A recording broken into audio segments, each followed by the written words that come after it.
मैं AICC members से मिला था और वो कह रहे थे कि साहब हम लोग 8 आदमी थे, राहुल गांधी से मिलने गए, बहुत देर हम लोग धूप में बैठे रहे, उसके बाद हम लोग को उनके गैराज में बैठा दिया गया, फिर हम लोग वहाँ बैठे रहे, फिर राहुल गांधी ने आके हम लोगों से गैराज में खड़े खड़े 2 मिनट मुलाकात की, 2.5 घंटे वेट करने के बाद उसके बाद चले गए अपने कुत्ते के साथ और हम लोग वहीं खड़े रह गए।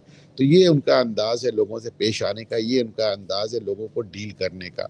उनका राजसी मिजाज खत्म नहीं हो रहा, और खत्म भी कैसे हो। कल मैंने एक वीडियो शेयर किया है और आपने उसको रिट्वीट भी किया है, मैंने देखा है कि मतलब 100 चुनाव हारने के बाद वो आदमी 100 गाड़ियों का काफिला लेकर चल रहा है, उसे क्या फर्क पड़ता है। उसे भाई एआईसीसी को फर्क पड़ता होगा, एमएलए एमपीज को फर्क पड़ता होगा, राहुल गांधी अभी भी अपने आप को बादशाह समझते हैं। बात करने का उनका अंदाज देख लीजिए, मोदी अमित शाह ऐसा था वैसा कर रहा था, किस तरह से बात करते हैं, कोई उसमें किसी प्रकार का कोई भी कल्ट सी नहीं है प्रधानमंत्री के लिए, गृह मंत्री के लिए। जबकि हकीकत ये है संजय सर कि मैंने आज तक प्रधानमंत्री या गृह मंत्री या रक्षा मंत्री या किसी या अपने यूपी के मुख्यमंत्री या किसी को भी राहुल गांधी को राहुल जी के अलावा कुछ और कहते नहीं सुना। देखिए राहुल जो है वो उस जनरेशन से बिलोंग करते हैं और उस संस्कृति से बिलोंग करते हैं जिसमें बड़ों को उनके फर्स्ट नेम से बुलाया जाता है।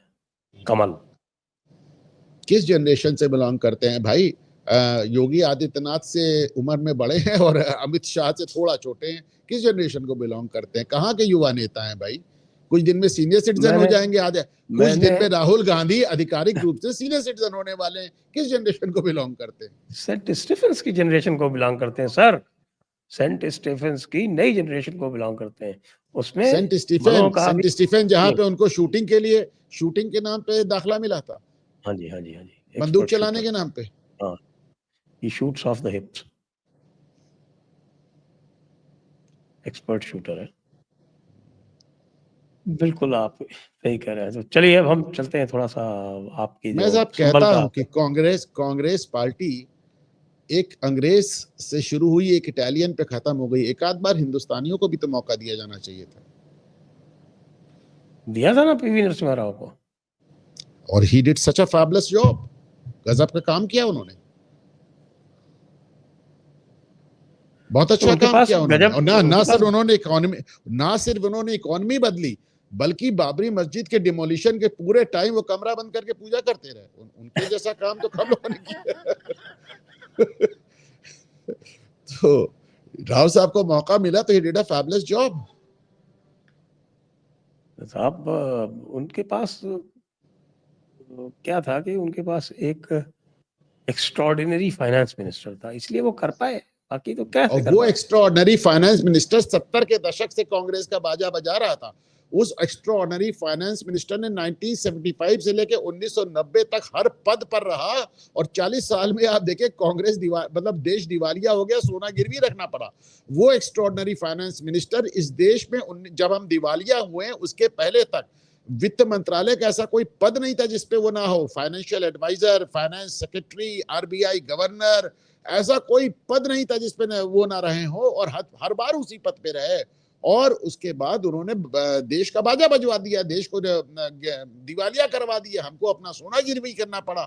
और देखिए नरसिम्हा राव के पास भी वो वैसे ही बजट बना के लाए थे ये कांग्रेस जैसा। उसके बाद राव ने उनको बहुत फटकारा, उन्होंने कहा मैं तुमको इसलिए नहीं बुलाया। देखिए basically Manmohan Singh was a bureaucrat. वो एक ब्यूरोक्रेट रहने के नाते आप इस बात को अच्छी तरह जानते हैं कि ब्यूरोक्रेट को जो पॉलिटिकल लीडरशिप कहती है वो करके दे देता है। तो भाई जब तक कांग्रेस लीडरशिप उनसे एक समाजवादी बजट बनवा रही थी वो बना रहे थे। जब उनको राव साहब ने कहा कि हमको एक कैपिटलिस्ट बजट चाहे तो बना दिया उन्होंने।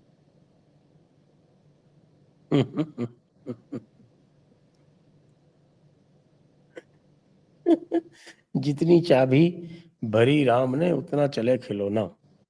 ब्यूरोक्रेट्स की बात हो रही है, सोच के बोलिए।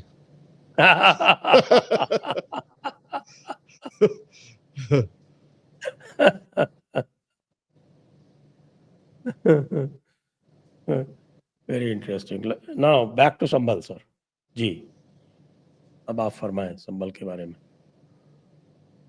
संभल देखिए, अयोध्या पे चुनाव हो चुका, किसी हद तक काशी पे भी चुनाव हो चुका, अब बारी मथुरा की है। मथुरा वाला मामला उतना वार्म अप नहीं कर रहा है, अब संभल पे ही चुनाव होगा।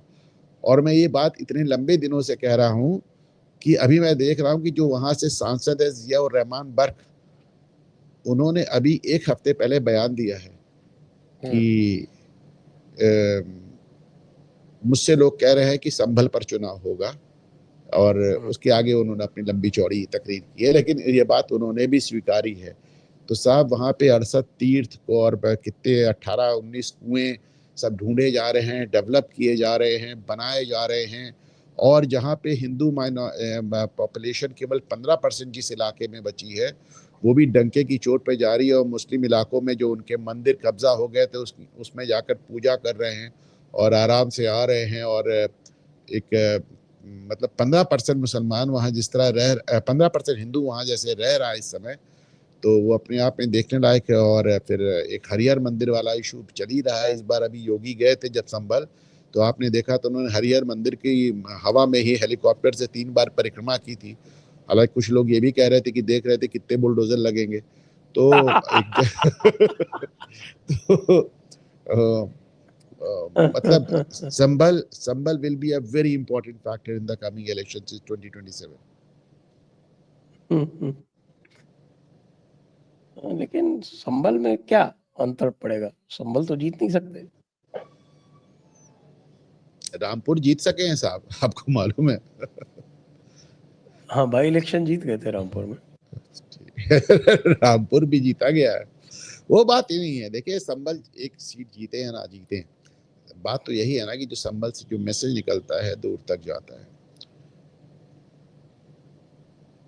अभी जो ये रिपोर्ट सामने आई है 15% वाली, किस तरह हिंदुओं ने वहां से पलायन किया, so this is really very disturbing data, very disturbing data.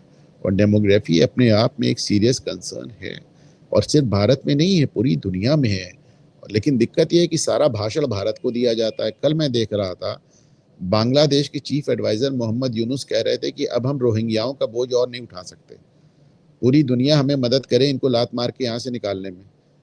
आप देख रहे हैं कि पाकिस्तान अफगानियों को भगा रहा है, भगा चुका है। आपने देखा ईरान ने अफगानियों को निकाल दिया। ट्रंप साहब तो उनको जहाजों में भर भर के वापस कर रहे हैं।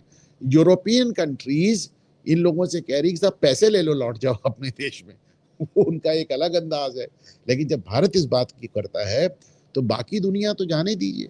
हमारे देश के अंदर से वो आपने देखा, हर्षमंदर पहले जो बात कह रहे थे, अब वो सईदा साहब कहने लगी, सईदा साहिबा कहने लगी, सईदा हम वो कह रही है कि साहब वो तो अल्लाह की धरती है और बांग्लादेशियों का हक है। वो भी अल्लाह की देन है। वो भी अल्लाह की देन है। तो बांग्लादेशियों को हक है यहाँ रहने का और वोट डालने का। और बताइए, कमाल की बात है साहब, इनको हमने पद्मश्री दिया, इनके अब्बा को हमने पद्म भूषण दिया। इनके अब्बा बिना ब्यूरोक्रेसी से आए वे शिक्षा सचिव रहे, और शिक्षा सचिव भी उस आदमी के रहे जो शिक्षा मंत्री होने के लिए जिसने स्कूल जाने की जहमत नहीं उठाई। तो इस सब देने के बाद भी तो कुल मिलाकर आपको नजर आता है हामिद अंसारी से लेकर सईदा हामिदा तक कि साहब आप कुछ भी कर लीजिए, इनका ये उम्मत वाला नशा उतरने वाला नहीं है।